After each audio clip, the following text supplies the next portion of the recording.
Good morning. We're here today to discuss Alabama's preparedness for Ebola.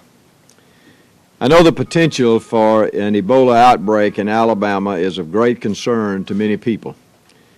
I want to stress at this time, though, there is no confirmation and no confirmed cases of patients with Ebola in Alabama. Ebola is not spread through the air, by water, or in general by food. As with any preparedness, it is essential to be prepared, and that's what we're going to do here in Alabama. In the event that Ebola spreads to Alabama, we are ready and we are prepared to respond.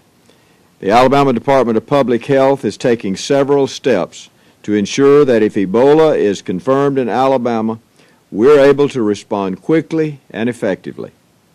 Joining me today is our State Health Officer, Dr. Don Williamson, and Patty Miller with Baptist South Medical Center.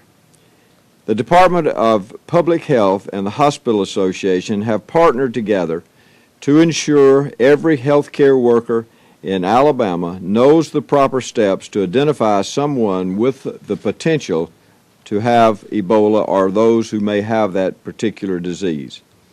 As a physician, early in my training, I spent many hours in the emergency room. I know how critical a proper diagnosis is. The more information that is available when a patient is in the emergency room, the better chance that we have at a proper medical diagnosis. Ebola is characterized by sudden high fever, weakness, and may be accompanied by other symptoms including headache, joint and muscle aches, vomiting, and diarrhea. May have stomach aches. They also often have, obviously, a lack of appetite. Dr. Williamson and his staff are working with healthcare providers across the state to ensure they know the symptoms of Ebola and know how to respond and to report any suspected cases. The Alabama Hospital Association has provided a checklist to all Alabama hospitals from the Center for Disease Control and Prevention.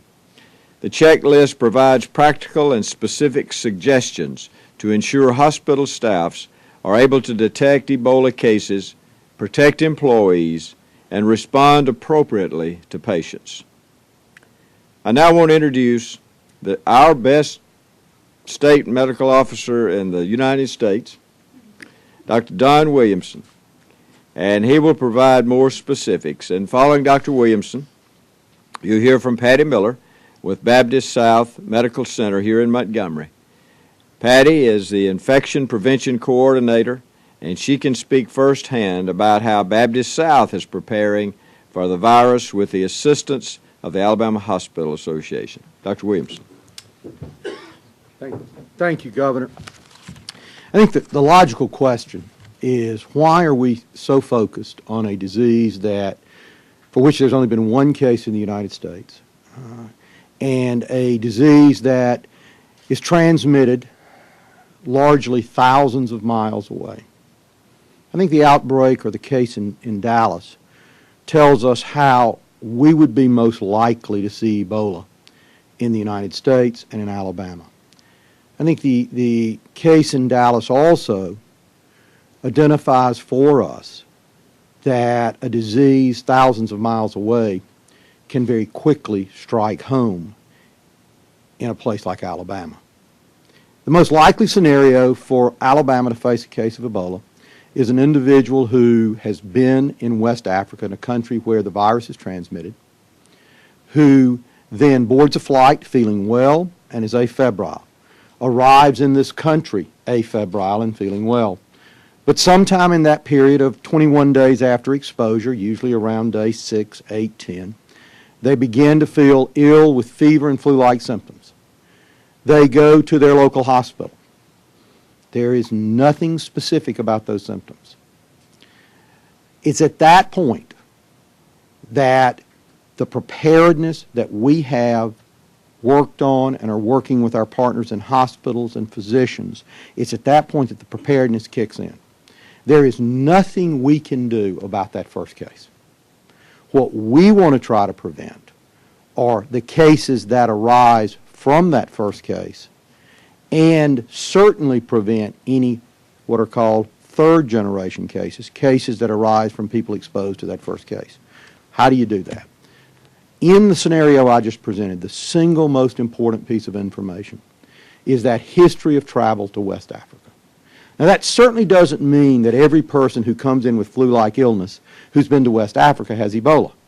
They can have the flu.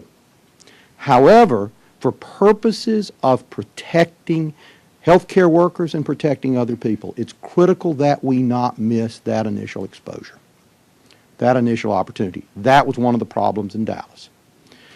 So one of the things we've done over the last day or two is we have sent out a toolkit to every Alabama hospital, which provides them, number one, information on the questions and that they need to be asking patients, and that travel history becomes so important.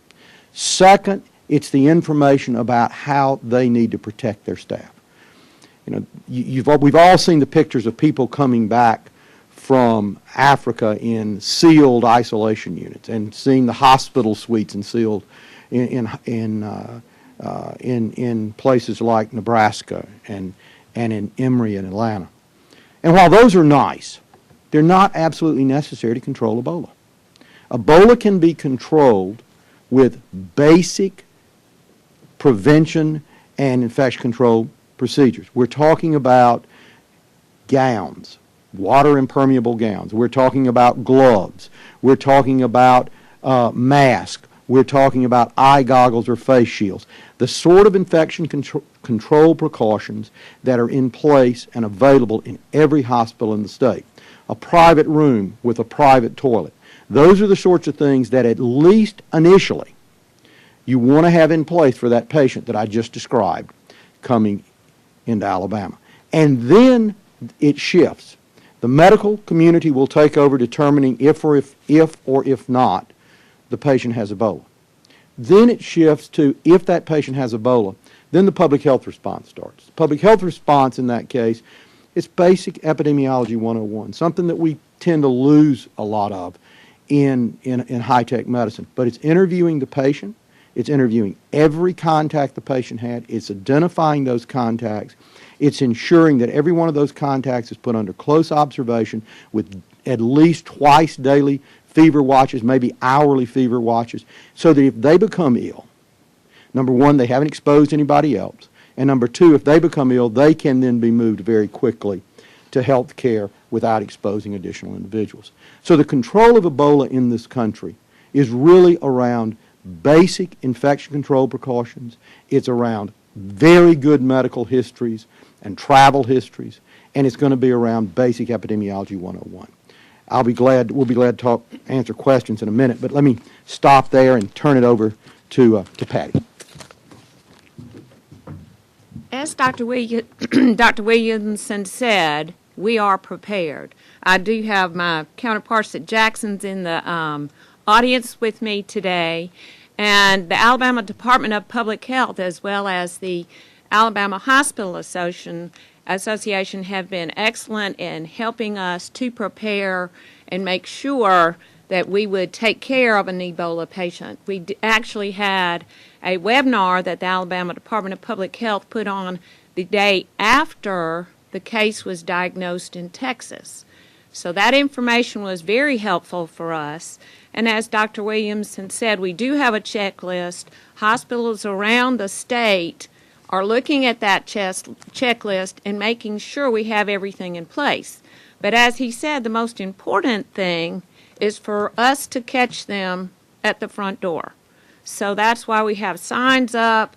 We make sure when we're triaging the patient, anybody with signs and symptoms that has come from Africa, from Western Africa, or anyone who has taken care of someone over there would automatically, not staying in our emergency room, waiting room, they would be put back into a special room with a private bathroom.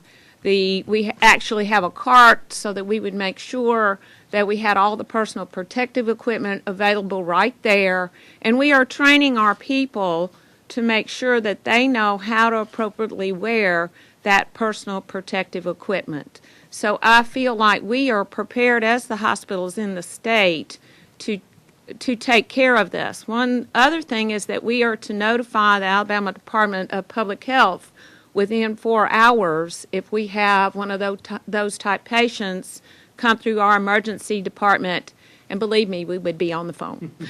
As well as we are also working with our partners in the community, so if we would not have direct admits into the hospital if someone showed up at one of the physician offices with these signs and symptoms, then we would direct them through our emergency department to that special area where we have all of the equipment available and ready to take care of that patient.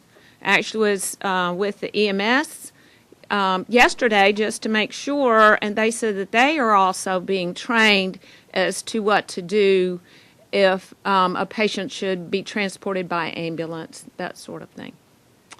Thank you. We'll have some questions in just a second. And before we take questions, I also want to recognize the training that's taking place at our Center for Domestic Preparedness in Anniston, Alabama.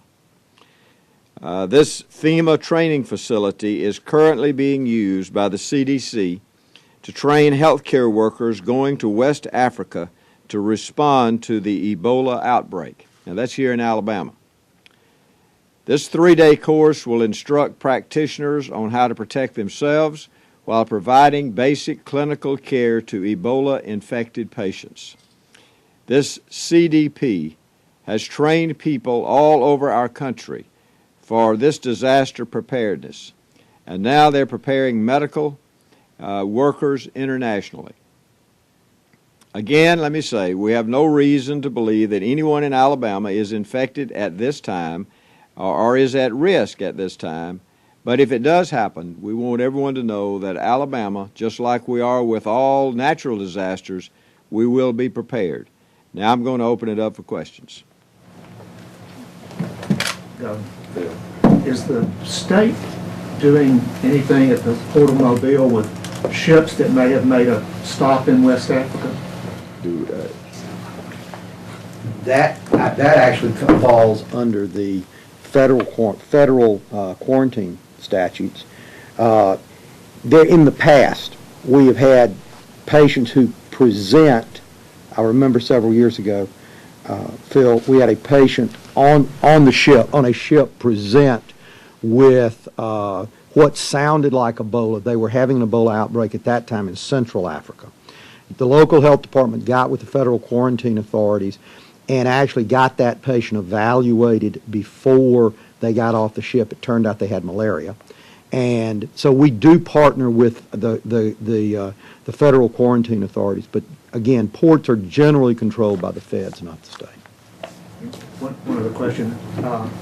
We're coming up on the holiday season in a few weeks, and international students at Alabama universities who may be from West Africa may be going home for the Christmas break. Are you doing anything with universities? Yeah, what we will want to do with universities, just as several universities did when students from West Africa came here in August and in the late summer, we will work with those universities to do 21-day fever watches on those young adults coming back from West Africa, so that we can ensure, again, we wouldn't expect them to get infected. I mean, this is a difficult virus to get, thank heavens. I mean, it does require exposure to blood and body fluid, but the virus does live on surfaces, or can for an extended period of time. So, you know, we would certainly want to know about children who might have, or young adults who may have had exposure to a family member who was ill, and we would want consistent fever watches for 21 days on people who came back from West Africa, so we could get them in for treatment early if needed. Sort of goes along with Phil's question, but is there a way to quantify the risk in Alabama? I mean, in Dallas, that was I think a direct flight. I mean, is there a way to monitor travel? I mean, you're talking about what the universities do, but I mean, there's no way to know how many Alabamians might be traveling. No, I mean, and to a certain extent, we are a global society, and this infection probably demonstrates that as well as any. Let me use the hypothetical. You travel to South Africa, okay, and you come back through Brussels. Well, what you may not know is that a person who was in West Africa made a plane connection in Johannesburg. You now are flying on the same flight. Well, that's not a problem unless that patient's symptomatic and you get exposed to their blood and body fluid. You may not know that. So you end up in Atlanta and you drive home. I don't think there's any way, because of the interconnection of the travel networks in the world, to say you can put a wall around Alabama and guarantee that people are not going to come here with some exposure.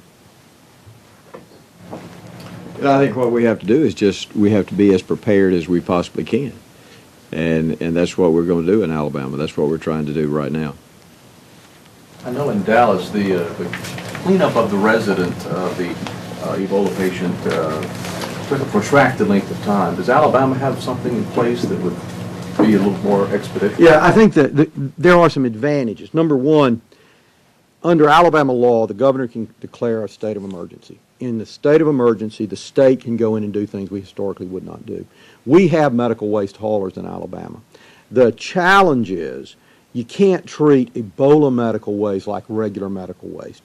It does require some special training. And one of the things that's going to happen at the training center is we're going to be working with our medical waste haulers.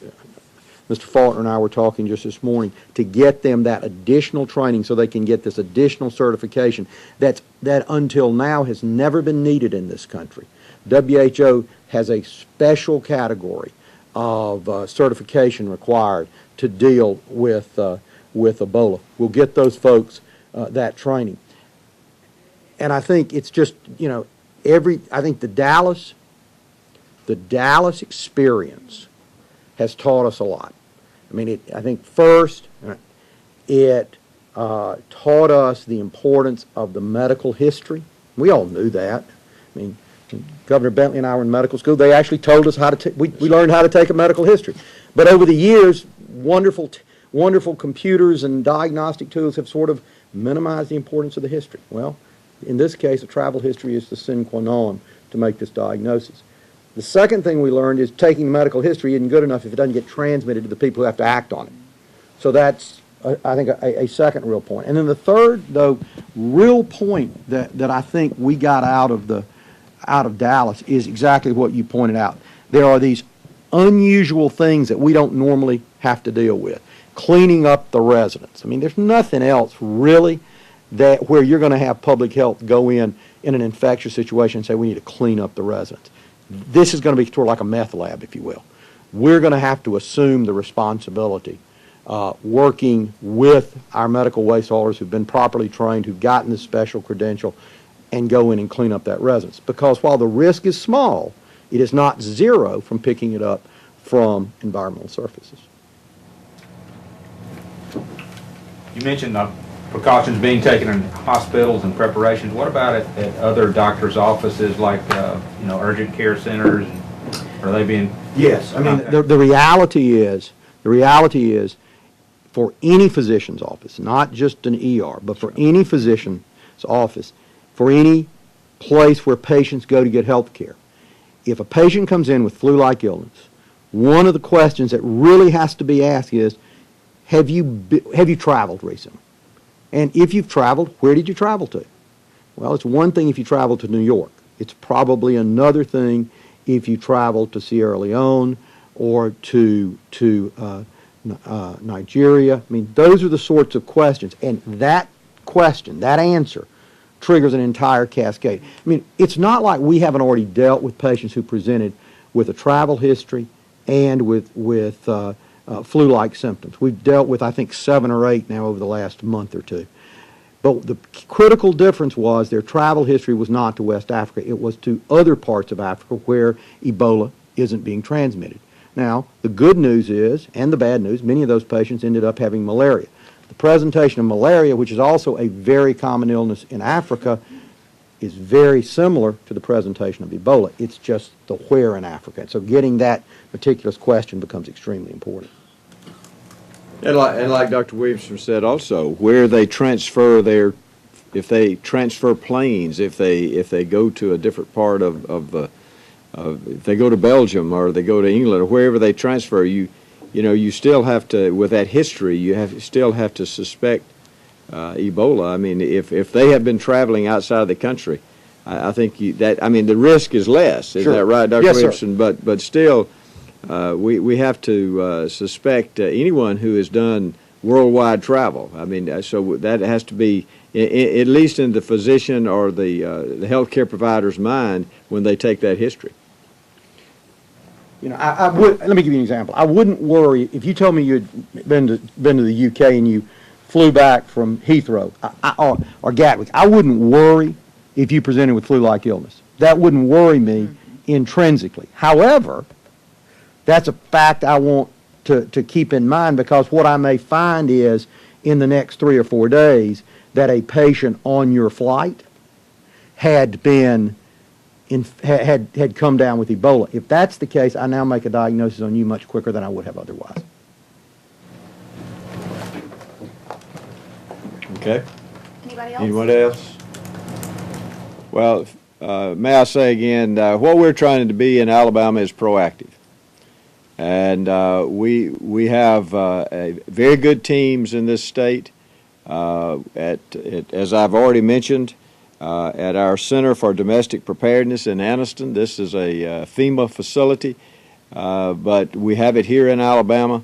And I do believe that we have the best team of anyone with our Alabama Department of Public Health and our hospital preparedness. I think that we do as well, if not better, than anyone in the country. And I'm very proud of these people who do their job. They do a fantastic job. So thank y'all.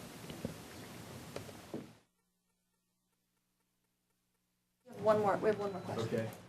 Are you finding any rise in fear in the community? People not exactly hitting the panic button, but concern. I get asked this question about Ebola as I travel around the state. Certainly because of the news media and because of the case in Dallas and because of the doctors that were the missionary doctors that were there. So it's in the news. And so when it's in the news, people, they're interested in it. And certainly if we had an outbreak in Alabama, they certainly would be very interested in it. But what we're trying to do is just certainly be prepared. Okay, thank y'all.